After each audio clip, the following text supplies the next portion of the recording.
from where we stopped. So now we will start. I will start talking about gradient flows in a very informal way. You will see much more on gradient flows in Katie Craig's lecture tomorrow, but let me give just an informal introduction now. So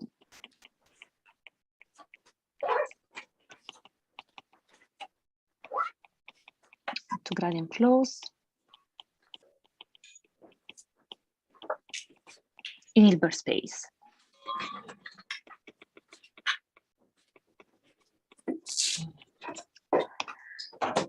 So let me now assume H to be, so H, Hilbert space.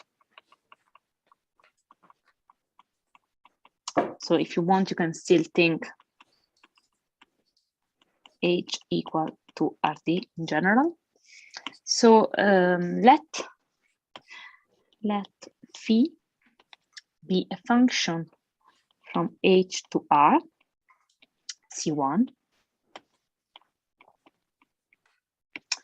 And now, given a point x0 in H, we want to define the gradient flow starting at x0. So the gradient flow phi starting at x0. So the gradient flow indicated by GF from now, starting from x0, is given by the following ODE,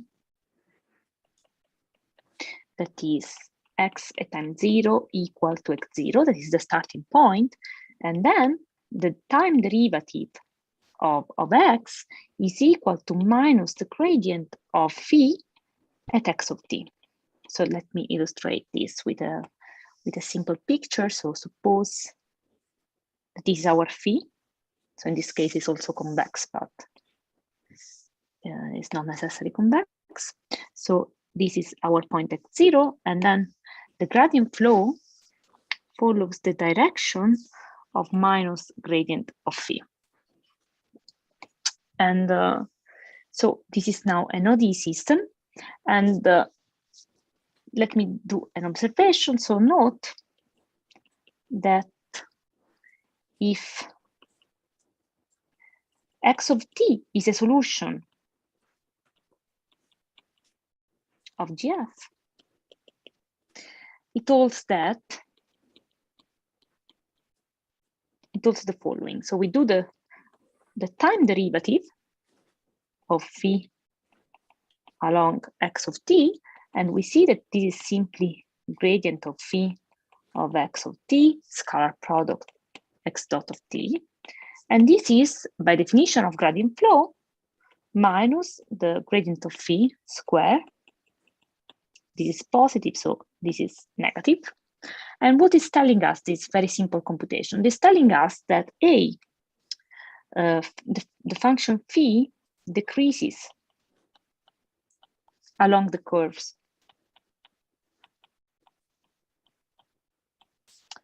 x of t, and this is very important, and also tell us that d over dt of phi of x of t, so the time derivative of phi of x of t, is equal to 0 if and only if x of t is a critical point of phi. So if and only if modulus of graph phi at x of t is equal to 0.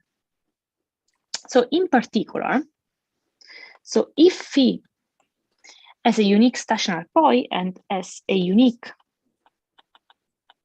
stationary point,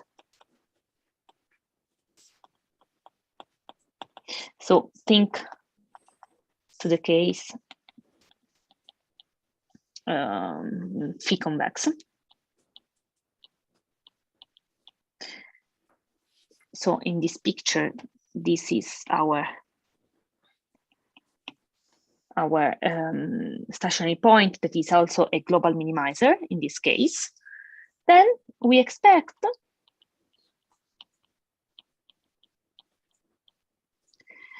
that as time goes to 0, x of t converges to this global minimizer, x bar. Okay.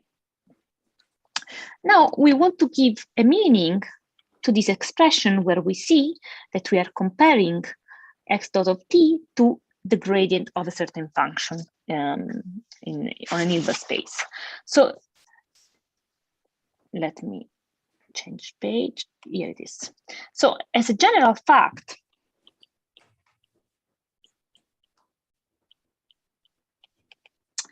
given phi from H to R, we can define the differential of phi at x, which is a function from H to R, as, so the differential of phi at x in the direction v is defined as the limit as epsilon goes to 0 of phi of x plus epsilon v minus phi of x over epsilon.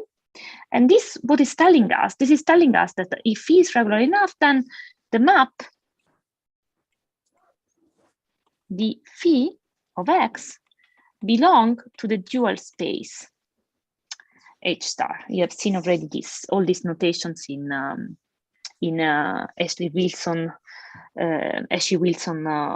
talk on the first day. So okay, so the differential is in the dual space, and on the other hand,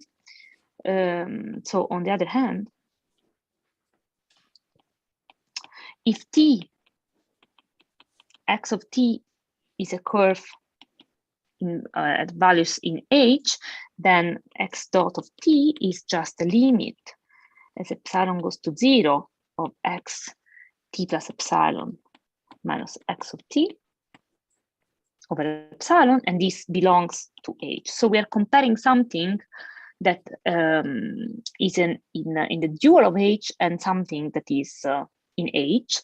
So we need, so to define a gradient flow, we need to identify H and H star. And this can be done if we introduce a scalar product. So if we indicate by the brackets a scalar product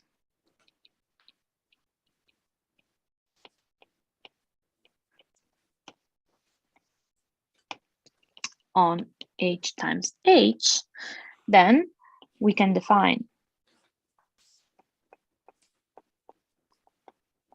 the gradient of phi at x as the unique element,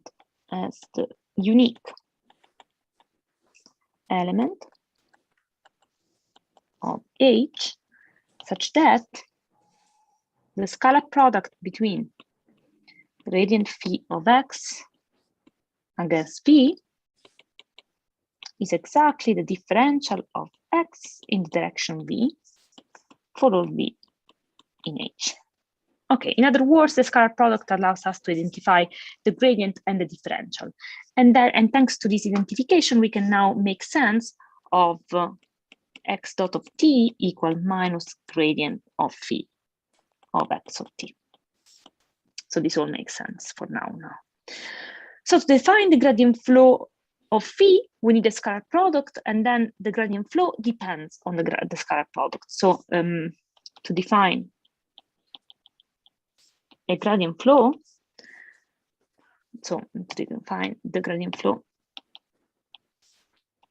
of phi, we need a scalar product,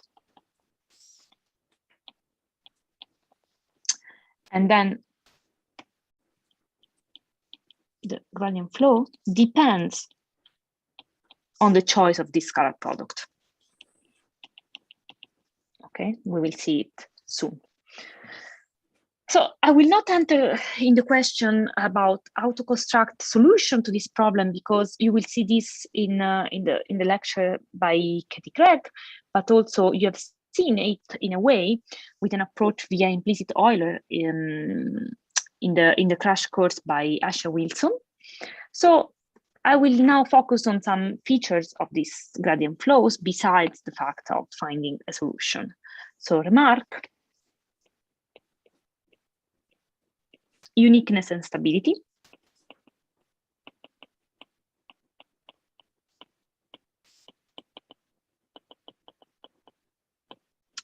So let phi be convex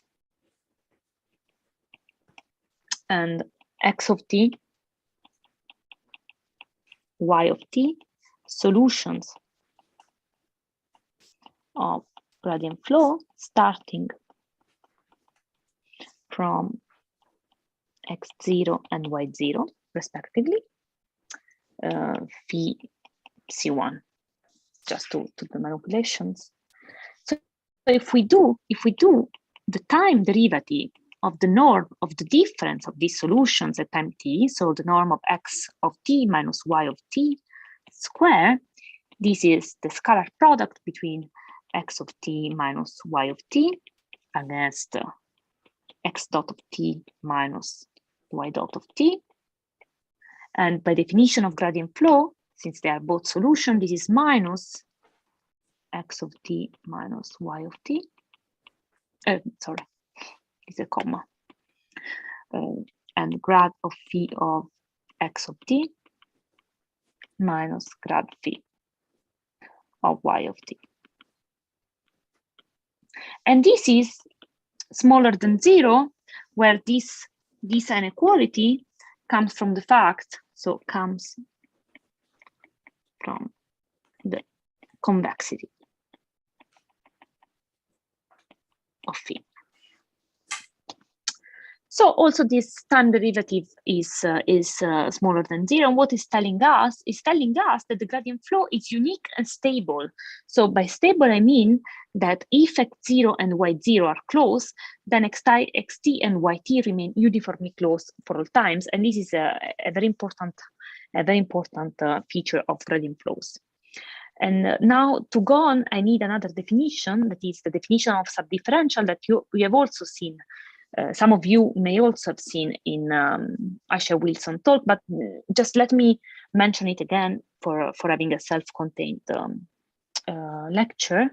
So the notion of subdifferential generalize the notion of derivative of, to convex functions that are not necessarily differentiable. Think, for example, to the function modulus of x. So let me now go to give a definition of subdifferential.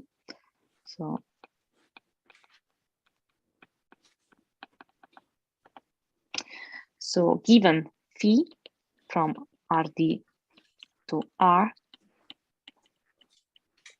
convex,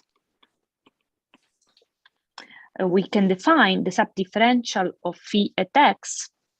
So the subdifferential of phi at x can be defined as the set of all y in Rd, such that for all z, we have the following.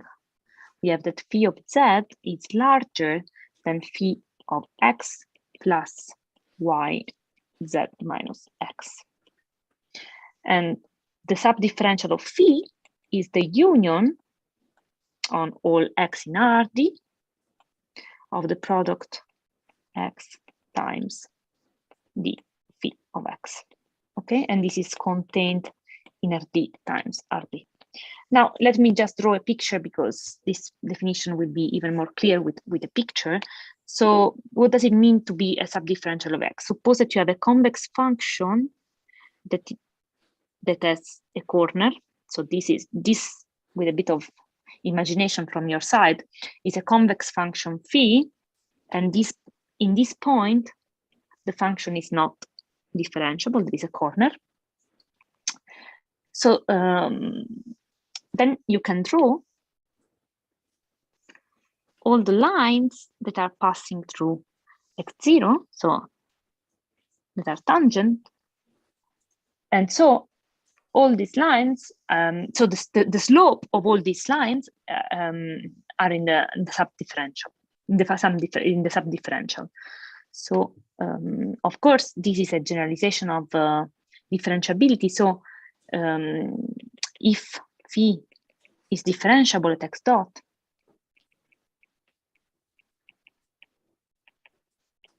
actually x bar, then the subdifferential of phi at x bar is equal to the gradient of phi at x bar.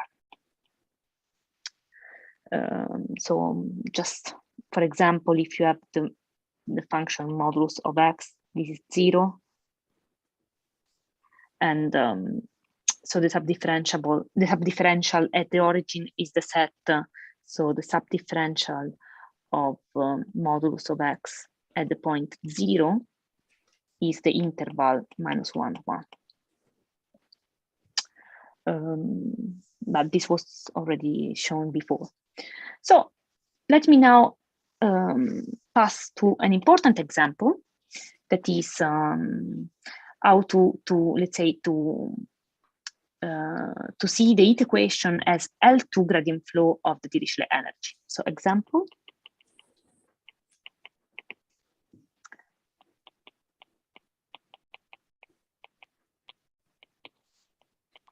As L2 gradient flow of the Dirichlet energy.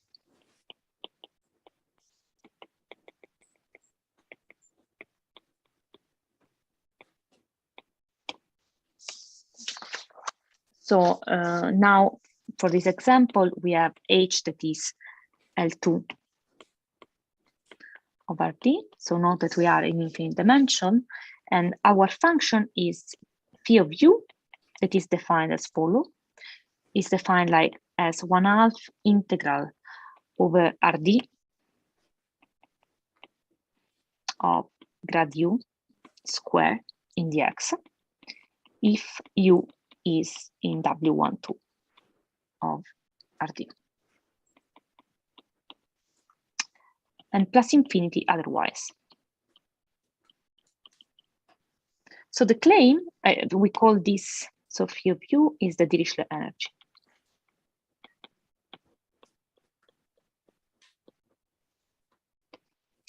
So the claim is that the subdifferential of phi at u is non-empty if and only if Laplacian of u is in L2. And in that case,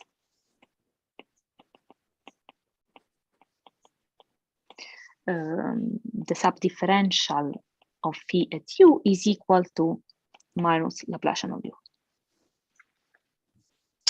So to formally show a bit how to see this thing, let me just show briefly an implication. The other is very similar. So I wanted to let you still see the Dirichlet energy. So assume that the Laplacian of u is in L2. So now we use the definition of phi. So for any w, we have that phi of u plus w minus phi of u is equal to the integral over Rd to grad u scalar product grad w in dx plus 1/2 integral of modulus of grad w square. This latter quantity is always positive, so this is also greater equal of the integral over Rd of grad u scalar product grad w, and then integrating by part, this is equal to minus Laplacian of u w dx. And now, if you recall the definition of subdifferential, you have phi of u plus w minus phi of u larger or equal of this quantity, and being in the subdifferential would mean phi of u plus w minus phi of u larger or equal of the scalar product in L2 between v and w. So let's say minus Laplacian of u plays the role of the v in the definition of the subdifferential. So you can see that we proved our implication. So this means that minus Laplacian of u belongs to the subdifferential of phi at u. So when we have that, we can say that the gradient flow with respect to delta scalar product is the equation. That means that dt of u of t belongs to minus the subdifferential of phi at u of t.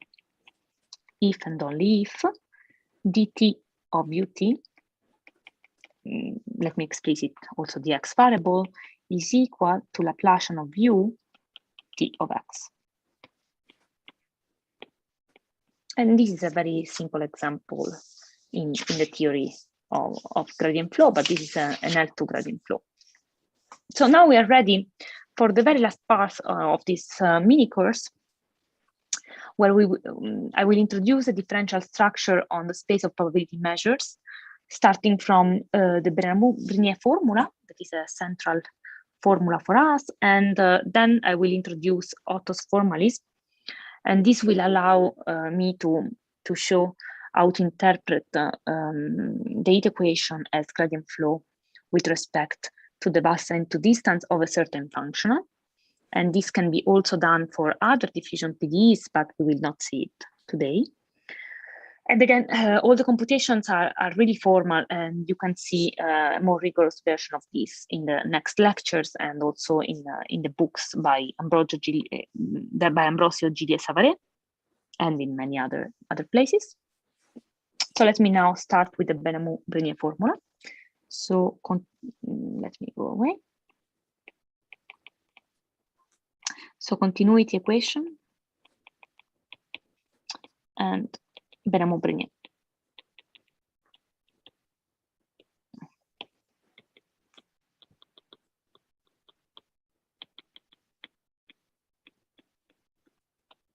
Okay, so now we consider omega in RD convex. Also omega equal to RD is admissible. But keep in mind now omega convex, subset of RD, set ρ0 bar to be a probability measure with finite second moment over omega, and V, the vector field, so goes from 0t times omega in RD. V is a smooth and bounded. So here it's bounded, but it's not needed. It's a bounded vector field tangent to the boundary of omega. So if this is omega and this is the boundary of omega, so this is omega, at each point we can draw the normal vector that is nu, and then we have that at each time the vector field is tangent to the boundary of omega. Then what we can do is that we can associate a flow to the vector field phi. So let x of tx be the flow associated to V. That means that we have that x dot of t little x is equal to the vector field phi at time t at position capital X of t little x, and the starting point of capital X of 0 little x is little x. And then set. Mikaela, can you hear me? Yes. Yeah, can you clarify how you define the vector field inside outside the boundary? So here you just say it's tangent to the boundary of omega, but it's just anything inside? Outside, I'm not considering anything. So inside. Inside omega. No, I'm not saying anything. Now it's a general vector field. I'm not saying how it is defined inside omega. Okay. So I'm just saying that to any smooth vector field, I can associate a flow. I want it tangent because in a sense I want nothing to escape from omega. Okay, also because these measures are with second with the second moment bounded, and we want to keep also this other measure that I'm defining now, rho t, in the space of probability with second moment bounded. So we set now rho t to be the measure that is obtained from rho 0 bar if we do the push forward through x of t. So the map x of t push forward rho 0 bar. And we can say that this, again, still belongs to the space of probability measures with the second moment over omega. And if we call Vt our vector field, just I put the predix t for because it's easier. Then the continuity equation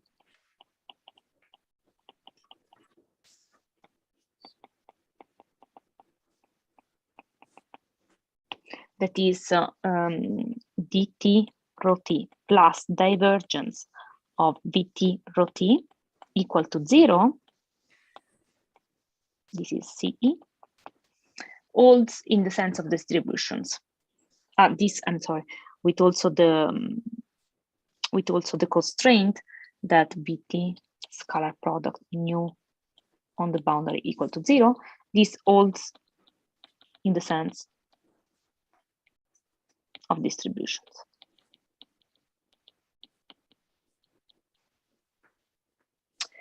So now we are ready for the definition of action of this couple rho t and Vt.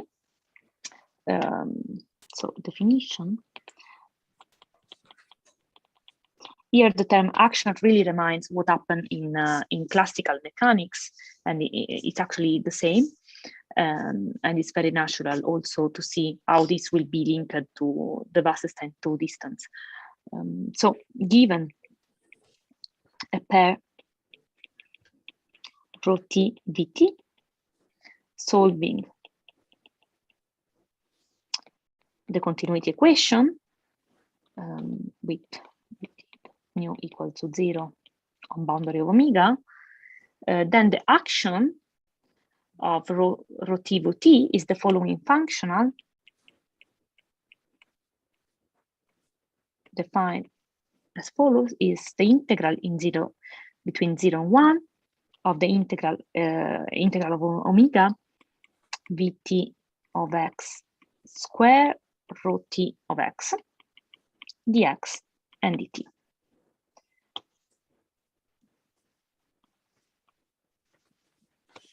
And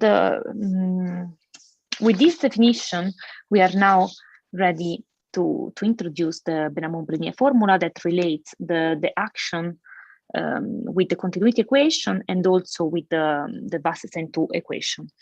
And as you may remember, the action function in classical mechanics are also used as a minimizer, let's say, along paths.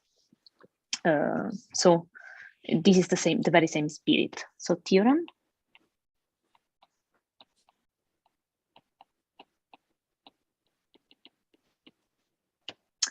So given now rho 0 bar and rho 1 bar in the space of probability measure over omega with second finite moment, it holds that the 2 Wasserstein distance squared between rho 0 bar and rho 1 bar is the infimum of what?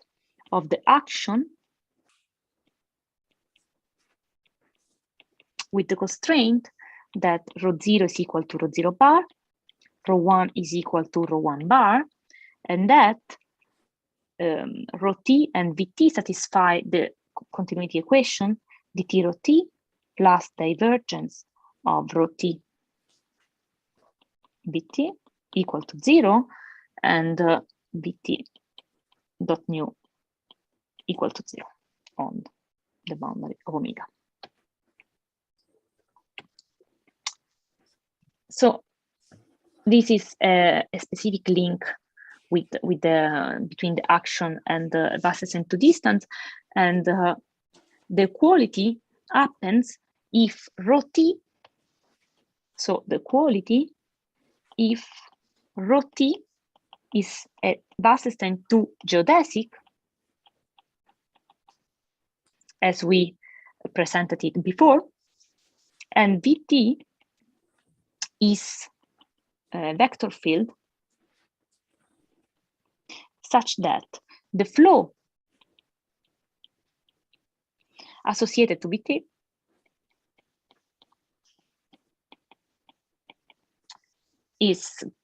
satisfies x equal t of x plus 1 minus t x. That is exactly what we have seen before for the geodesics in Wasserstein. Now, with this great formula, we can start a reasoning to arrive to Otto's formulation, so to Otto's definition of Wasserstein scalar product and of gradient flow in Wasserstein 2. So let me start again from this definition. Let me write it again, more explicit. So Wasserstein 2 between rho 0 bar, rho 1 bar. This is the infimum over rho t Vt, integral between 0 and 1 of integral over omega Vt square rho t. This is dx, this is dt, such that we have the continuity equation. So dt, I will not write it all the time. So dt rho t plus divergence of Vt rho t equal to 0. And then we have Vt scalar product with nu, so Vt tangent to the boundary, and rho 0 equal rho 0 bar, and rho 1 equal rho 1 bar. Now we have two minimization, one minimization over rho t and one minimization over Vt. And one can prove that since one of the constraints is, let's say, we are minimizing also over Vt, so the vector field, and we are minimizing of what? Of integral on omega. So probably it's better if I copy paste. Let me see. No, probably I'm too bad with that.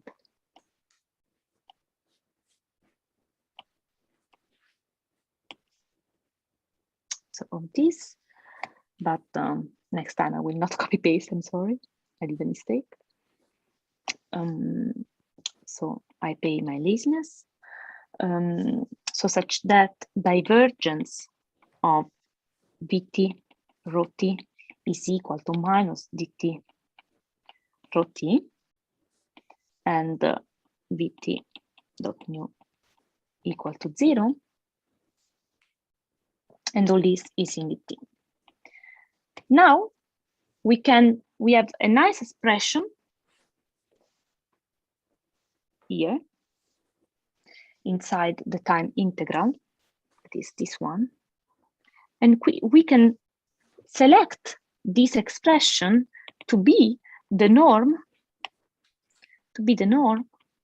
of dt rho t at the point rho t square. So then after this, for the minimization in rho t, we need to add that rho 0 is equal to rho 0 bar, and rho 1 is equal to rho 1 bar for the second minimization. So now we use that for each time t given rho t and dt rho t, one can minimize with respect to all vector fields such that the divergence of rho t Vt is equal to minus dt of rho t. So therefore, we can define the Wasserstein norm of the derivative of dt rho t at rho t in this way, as I mentioned. So in pink. So this is the Wasserstein norm. And once we have this Wasserstein norm, so let's say we can then define also a gradient from that. So in other words, thanks to the continuity equation, at each time t, we have a constraint of the divergence of Vt rho t that allow us to rewrite the Venomous formula in this way.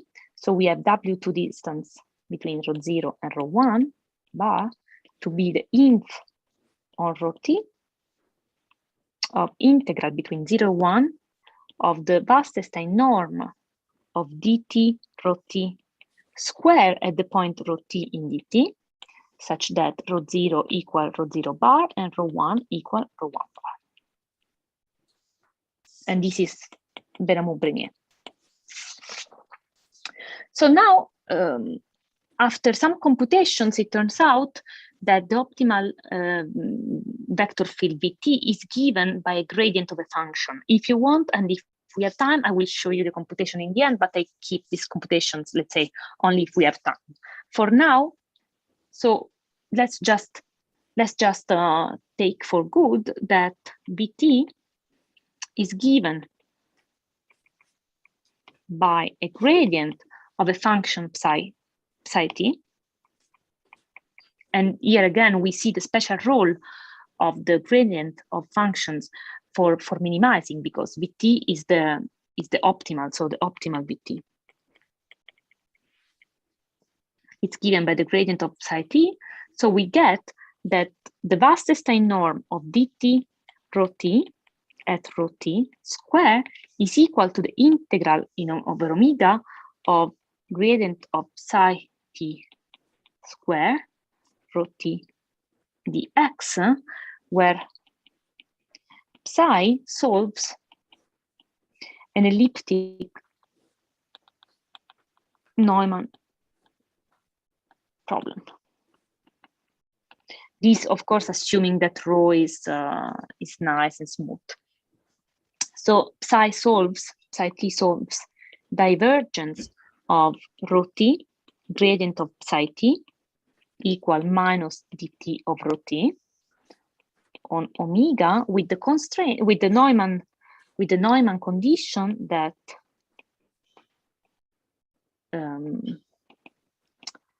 we have zero Neumann condition, so on the boundary.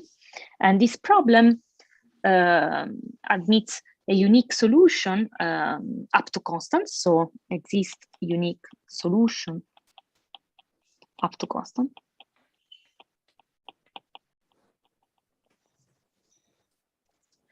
So more generally now, we can say that given rho, a probability measure over omega, h a function from omega to r, such that the integral over omega of h is equal to 0, and this condition is just to ensure that the elliptic problem has a solution. So h will be here. This will be the h that we see now, and we want h to have integral 0. In this case of dt rho t, the condition was automatically verified because this is the derivative in time of rho, but the integral over omega of rho is equal to 1. So the derivative is 0, gives 0, so it's fine. And we can define the Wasserstein norm of h at rho square to be integral over omega of grad psi square rho dx, where psi solves divergence of rho grad psi equal minus h with Neumann boundary condition.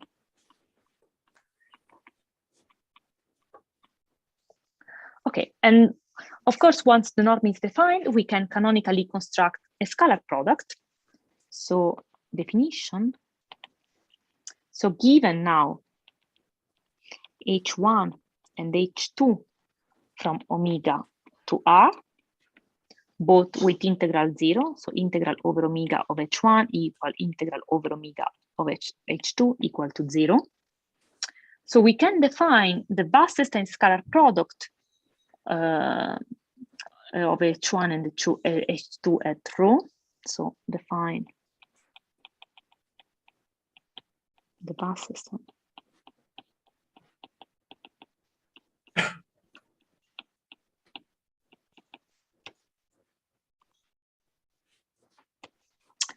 In the following way.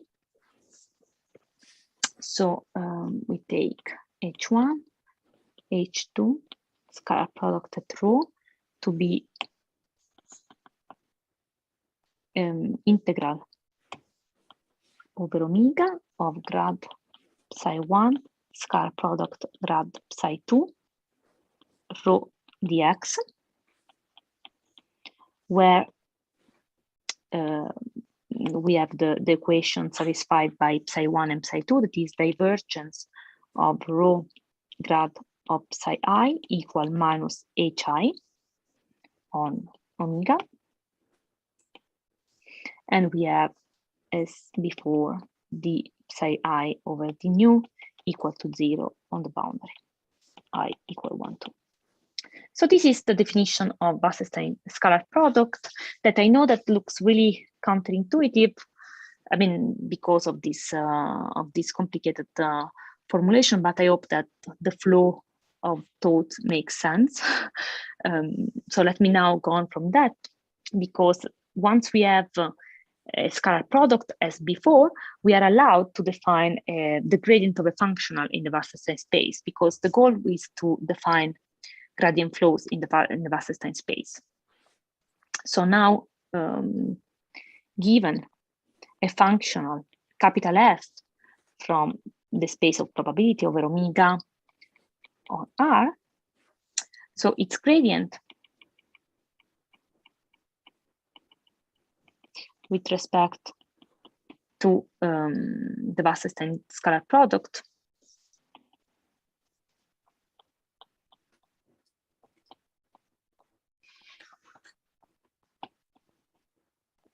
at rho bar is the unique function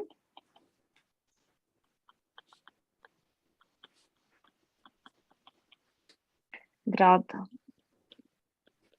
W2 f of rho bar, of course, if it exists,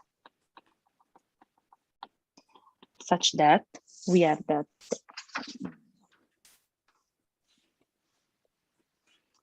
grad over in Wasserstein 2 of f at rho bar against variation of a curve rho epsilon evaluated at epsilon equal to 0. This is at the point rho bar is d over d epsilon evaluated at epsilon equal to 0 of the functional of rho epsilon for any smooth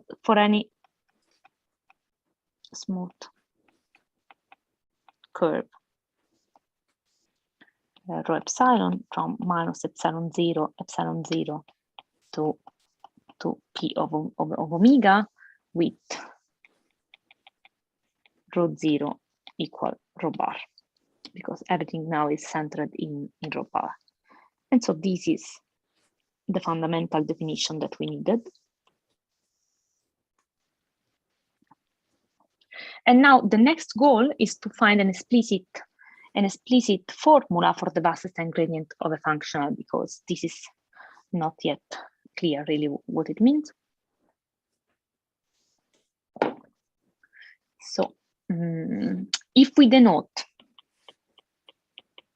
by delta of calligraphic f of rho bar per delta of rho, the L2 first variation of f. This is simply the function in L2. So this is the function such that d over d epsilon evaluated at epsilon equal to 0 of f of rho epsilon is equal to the integral over omega of this first variation, the f of rho bar, with respect to rho against d rho epsilon, d epsilon at epsilon equal to 0 in the x. And recalling the definition of gradient, since this is equal to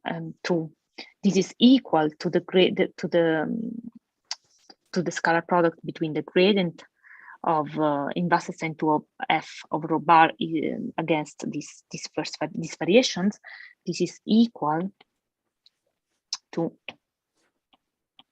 grad W2 f of rho bar against this variation curve d rho epsilon over epsilon in the epsilon against at rho bar. And now, if we denote by psi the solution of the equation divergence of grad psi rho bar equal minus d rho epsilon over d epsilon evaluated at epsilon equal to 0, what we can recognize, so this with again with 0 Neumann boundary condition, what we can recognize is that, now we'll try again to copy paste. Let's see if I manage.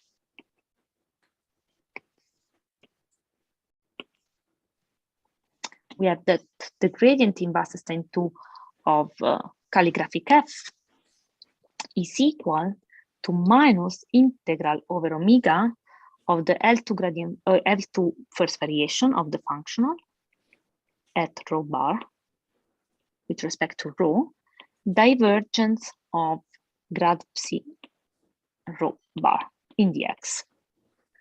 And this is exactly, I'm sorry, this is with a plus. This is with a plus, and then minus because we integrate by part, and this is integral of the divergence, so of gradient of this first variation, scalar product grad psi against rho bar dx. And this really is the definition of the Wasserstein scalar product, so we can deduce finally that the gradient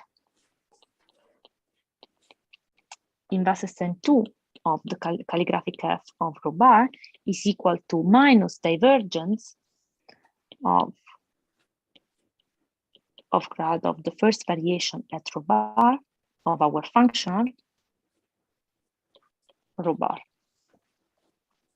And this is the formula that we needed. And just let me now conclude with an example. So now, if f of rho is the integral over omega of u of rho of x dx, so it has a simple form with u that goes from r to r. Then for any smooth variation epsilon in rho epsilon, it holds that d over d epsilon at epsilon equal to 0 f of rho, what it is simply d over d epsilon of integral over omega of u of rho epsilon of x dx. And this is equal to integral over omega of u prime of rho bar of x d rho epsilon over d epsilon at epsilon equal to 0 in the x. And you see now that this is exactly the L2 first variation of the functional that we were discussing above. And so we have that the L2 first variation of f at rho bar is equal to u prime of rho bar of x, and therefore the gradient in Wasserstein 2 of the functional can be rewritten as minus divergence of rho bar gradient of u prime of rho bar, that is minus divergence rho bar u second at rho bar grad rho bar.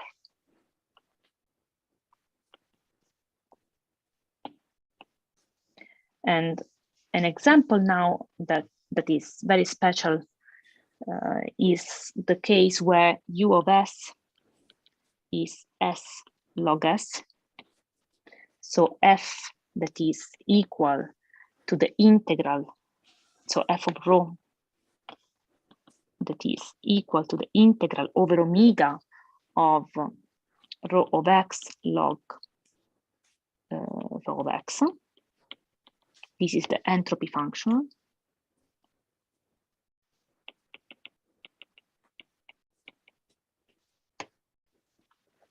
Then this special case, then u second of s is 1 over s. Therefore, the gradient, the Wasserstein 2 gradient of the entropy functional at rho bar is equal to minus Laplacian of rho bar. So to conclude, given f, oops, I did a mistake. Given f from pi 2 over omega to r, then a curve of probability measures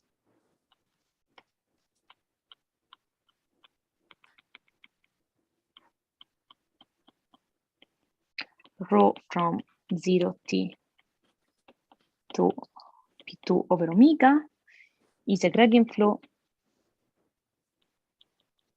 of f in Wasserstein 2, starting from rho 0 bar if dt of rho t equal minus gradient in Wasserstein of f of rho t, and rho 0 equal rho 0 bar. And this tells us that the Wasserstein gradient flow of the entropy is the equation. That is dt rho equal minus grad Wasserstein 2 of f of rho, and that is equal to Laplace of rho. And this was what I really wanted to say, to give a sense to this to our class, to arrive to see something important. Although all these computations were really formal. Now I don't know if we have time, but it's really not necessary. If you want me to explain it, I can show you why. If the vector field is a minimizer, then it is the gradient of a certain function p. But this is mostly up to you because we are already late on the schedule due to my technical problem. So I again apologize for the technical problem that we had in the beginning. I hope now it was okay.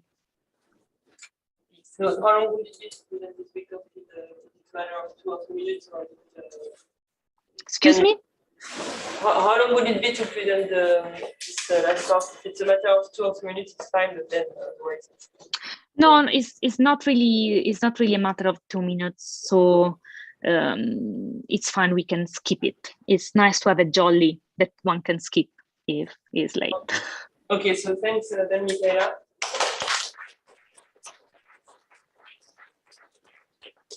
Any questions for Mikaela? Okay, so I have no questions in that. So thank you. It was very clear. Thank you again. So thanks again, and have a nice continuation. Bye. Bye.